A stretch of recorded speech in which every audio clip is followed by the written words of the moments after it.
अस्सलाम वालेकुम दोस्तों 2-3 दिन पहले मेरे फेसबुक मैसेंजर पर एक भाई ने मैसेज किया जिसमें उन्होंने बताया कि भाई मुझे आपकी मदद चाहिए। मैंने जब पूछा उनसे कि भाई किस तरह की मदद चाहिए, क्या हुआ, तो उन्होंने कहा कि मेरा एक भाई सऊदी अरब के अंदर बहुत ही बुरी तरह से फंसा हुआ है, उसे वहां से किसी भी तरह से निकलवा कर इंडिया भिजवाने में हमारी मदद करें। मैं उन भाई का नाम यहाँ पर डिस्क्लोज करना मुनासिब नहीं समझता, जिस वजह से मैं उनका नाम यहाँ पर आपको नहीं बता रहा हूँ। बहरहाल जब मैंने उनसे पूछा कि आखिर बात क्या है, तो उन्होंने बताया कि उनका एक भाई सऊदी अरब के अंदर बहुत ही बुरी तरह से फंसा हुआ है और वो अभी इस वक्त सऊदी अरब के खमीस मुशीद की जेल में बंद है। फिर मैंने जब उनसे पूछा कि आखिर किस वजह से वो जेल में गया, तो जो बात उन्होंने बताई वो सुनकर मुझे खुद टेंशन हो गया, क्योंकि उन्होंने बताया कि उनका भाई सऊदी अरब के खमीस मुशीद के अंदर दारू यानी शराब बेचते हुए पकड़ा गया था, जिसकी वजह से उसे जेल हो गई है और उसे अब वहां से किसी भी तरह से निकलवा कर इंडिया वापस भेजने में हमारी मदद करें।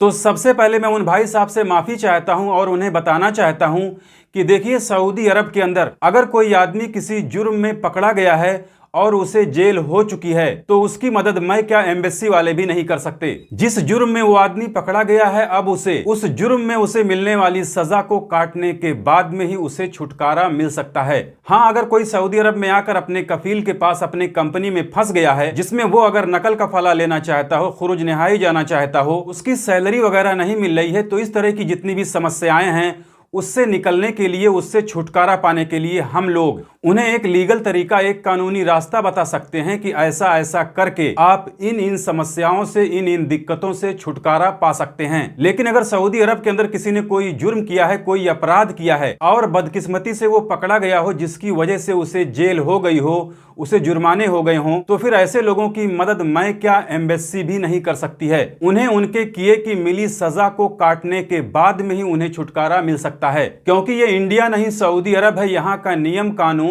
बहुत ही स्ट्रिक्ट, बहुत ही सख्त है और वो सभी लोगों के लिए है, चाहे कोई गैर मुल्की वर्कर हो या कोई सऊदी शहरी हो। अगर उन्होंने कोई जुर्म, कोई अपराध किया है तो उन्हें उसकी सजा पाने से कोई भी रोक नहीं सकता, और सजा पाने के बाद कोई भी शख्स कितना भी जोर लगा ले, कितना भी सोर्स लगा ले, कोई फायदा नहीं होने वाला है। तो अब जिन भाई को शराब बेचने के आरोप में जेल हुई है, उन्हें जितने महीनों सालों के लिए जेल हुई है, उतने दिन उन्हें जेल में काटने ही पड़ेंगे। इसीलिए हम लोग बार बार डेली अपने वीडियो के माध्यम से सऊदी अरब के नियम कानून के बारे में लोगों को आगाह करते रहते हैं। लेकिन फिर भी कुछ लोग सऊदी अरब में जाने के बाद सऊदी अरब के नियम कानून को अपने इंडिया के जैसे ही हल्के में लेने लगते हैं और फिर लेने के देने पड़ जाते हैं। तो ये एक छोटी सी जानकारी मुझे इस वीडियो में आप लोग के साथ में शेयर करनी थी। बाकी अगर किसी का कोई सवाल है तो वीडियो के कमेंट सेक्शन में मुझे कमेंट कर सकता है, या फिर इसी वीडियो के डिस्क्रिप्शन में दिए गए फेसबुक और इंस्टाग्राम के लिंक पर क्लिक करके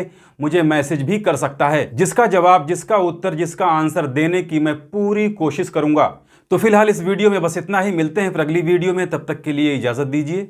खुदा हाफिज।